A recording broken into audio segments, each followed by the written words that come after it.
आपने हमें ये घर क्यों दिया? जिसपे वो औरत बताती है कि पहले यहाँ पर कोई एंटिटी नहीं थी, और अगर आप लोग को ऐसा लग रहा है कि यहाँ कोई एंटिटी है तो मैं अपनी सिस्टर इन लॉ को भेज देती हूँ। वो एक साइकिक है और ऐसे मसलों से लोगों को आजाद करवाती है। रबिका का हस्बैंड ये बात मान जाता है।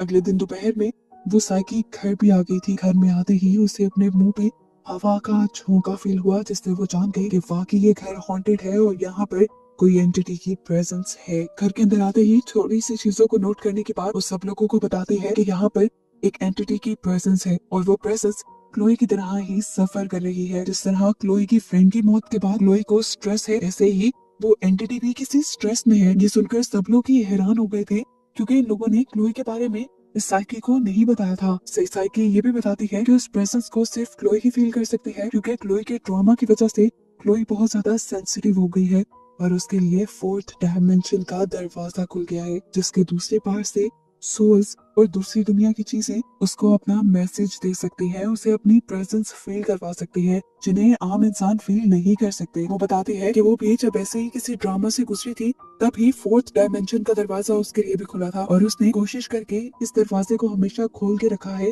ताकि वो इसके जरिए दूसरों की मदद कर पाए। अब क्लोई साइकी से सवाल करती है, क्या ये मेरी फ्रेंड नादिया है? जिस पर वो साइकी बताती है, नहीं, मैं नहीं जानती ये कौन है और मैं ये बता भी नहीं सकती, क्योंकि इस सोल को खुद भी नहीं पता कि वो कौन है। वो बस एक गलत डायमेंशन में, गलत टाइमलाइन में आकर फंस गई है और उसे यहाँ से जाने का रास्ता नहीं मिल रहा। साइकी बताती है कि फोर्थ डायमेंशन के अंदर टाइम्स अजीब तरह से बिहेव करते हैं। पास्ट और फ्यूचर एक ही टाइम में कम हो रहा होता है। ऐसे में अक्सर सोल्स कंफ्यूज होकर दूसरी टाइमलाइंस पे चली जाती है। पीछे जो बहुत ज्यादा ओल्ड मिरर था, साइकी ने उस मिरर को देखा और टच किया। उसने बताया कि ओल्ड मिरर्स अक्सर हमारा कांटेक्ट स्पिरिट से करवा देते हैं। उसने इस मिरर पे लिख के कुछ एंटिटी से सवाल भी पूछने की कोशिश की, लेकिन अजीब तरीके से घर में ब्लू लाइट पैदा हो गई और उसको भी बॉडी में जोर का झटका लगा, जिससे उसकी तबीयत खराब हो गई और फिर वो यहाँ से चली गई।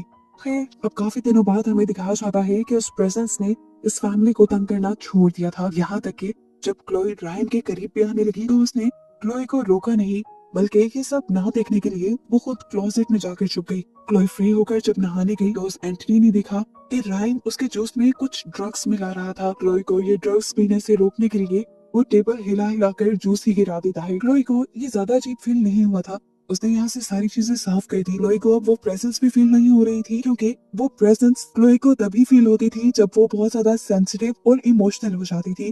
लेकिन रायन के साथ फ्रेंडशिप के बाद क्लोई की मेंटल हेल्थ काफी अच्छी हो गई थी और इस तरह उसका खुला हुआ फोर्थ डायमेंशन का दरवाजा बंद होने लगा था और वो अब ऐसे सोल्स और एंटिटीज को फील नहीं कर पा रही थी। यहीं पर क्लोई और रायन बातें करते हैं। क्लोई बताती है कि फ्राइडे को मॉम डैड घर पर नहीं होंगे, तुम आ जाना। रायन भी उसकी बात मान लेता है, हालांकि वो जानते थे कि टाइलर उस दिन घर पे होगा। यहाँ इसी दिन दिखाया जाता है कि वो साइकी रबिका के हस्बैंड से मिलने के लिए आई। उसने बताया कि वो एंटिटी जो इस घर में है उसका रिलेशन पास्ट से नहीं है, बल्कि फ्यूचर से है।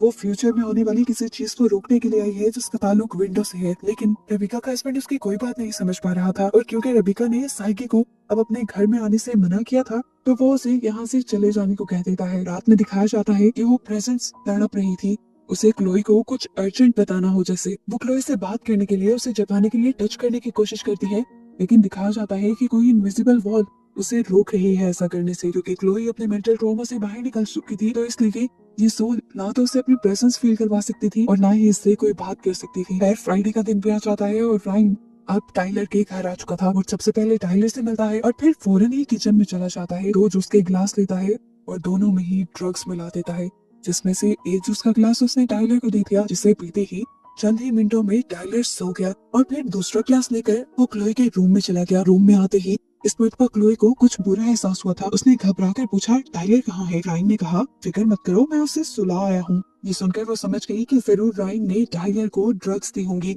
उसे सुनकर अच्छा नहीं लगा। उसने राइन से फौरन कमरे से बाहर जाने को कहा, क्योंकि आज उसका राइन के करीब जाने को दिल भी नहीं था। राइन ने उसे रिलैक्स किया और अपने हाथ में पकड़ा हुआ जूस का ग्लास, जिसमें उसने पहले से ही ड्रग्स मिलाई हुई थी, वो क्लोई को पिलाने की कोशिश की। अब एंटिटी ये सब होता देख रही थी। वो नहीं चाहती थी कि क्लोई वो जूस पिए, लेकिन क्योंकि वो इंसानों को टच नहीं कर सकती, तो इस मरतबा वो गिलास पे नहीं गिरा पाई और क्लोई ने वो जूस पी लिया। ये जूस पीते ही वो बेहोश हो जाती है और तब जाकर हमें रायन की असली शक्ल नजर आती है। वो एक घिनौना इंसान था जिसे लड़कियों को मारने में मजा आता था। उसने इस मरतबा भी एक क्लीन ट्रैप लिया और उसे क्लोई के मुंह के ऊपर रख दिया और आहिस्ता आहिस्ता उसका दम घोटता रहा। बार बार जब वो मरने वाली होती तब वो ये क्लीन ट्रैप हटा देता था क्योंकि उसे लड़की को तड़पता देखते हुए मजा आता था। यहाँ रिवील होता है कि क्लोई की दोस्त का और एक और लड़की का भी मर्डर राइन ने ही किया था। वो एक साइको आदमी था। वो बार बार क्लीन ट्रैप से क्लोई का दम इसलिए घोट रहा था ताकि किसी को ये ना पता चले कि क्लोई का मर्डर किसी इंसान ने किया है। सबको यही लगे कि क्लोई ड्रग्स की ओवरडोज की वजह से मारी गई है। सिंपल अल्फाज में कहिए तो ये लड़का एक सीरियल किलर था जिससे वो घोस्ट वो एंटिटी क्लोई को बचाने की भी कोशिश करती है, लेकिन वो अपने बैरियर की वजह से कुछ नहीं कर पा रही। अब वो एंटिटी क्लोई को बचाने के लिए टाइलर को उठाने का फैसला करती है, लेकिन वो टाइलर को भी टच नहीं कर पा रही थी। वो यहाँ पर चीजें भी गिरा कर टाइलर को उठाने की कोशिश करता है, लेकिन टाइलर तो ड्रग्स के असर से बेहोश था। वो कैसे उठता, तंग आकर वो टाइलर के कान में जोर से चीख मार देता है और टाइलर डर के उठ जाता है। जब उसे होश आया तो फौरन उसे याद आया कि रायन उसके घर पे आया था और इस टाइम वो उसके करीब नहीं था। जरूर वो उसकी बहन को कोई नुकसान पहुंचाने लगा होगा। यही सोचते हुए वो भागते हुए ऊपर गया। जाकर उसने देखा कि रायन उसकी बहन को मारने वाला है। वो भागते हुए रायन को पकड़कर खिड़की से नीचे जंप कर देता है और नीचे गिरते ही इन दोनों की मौत हो जाती है। इस सीन के बाद हमें नेक्स्ट सीन में दिखाया जाता है कि अब ये फैमिली घर छोड़ के जा रही है क्योंकि इस घर ने उनके बेटे की जान ले ली थी। अपने बेटे की मौत का सबसे ज्यादा दुख रबिका को हुआ था क्योंकि उसने ये घर अपने बेटे के लिए ही लिया था और वो उससे बहुत ज्यादा प्यार करती थी। अपने बेटे की मौत ने उसे तोड़ दिया था और जब वो मेंटली वीक हुई तो अब उसका कनेक्शन उस एंटिटी के साथ बनने लगा। उसने पहली मर्तबा एंटिटी को अपने घर में महसूस किया और वो 100 साल पुराने मिरर के पास चली गई जहाँ उसे वो एंटिटी फाइनली नजर आई और उसे पता चला वो एंटिटी कोई और नहीं बल्कि उसका अपना ही बेटा था। उसके बेटे की सोल थी जो असल में पास्ट में आई थी अपनी बहन की जान बचाने के लिए, क्लोई को बचाने के लिए। ये जानकर रबिका चीख चीख कर रोने लग जाती है और अपने हस्बैंड और क्लोई को बताती है कि वो एंटिटी कोई और नहीं तुम्हारा भाई था।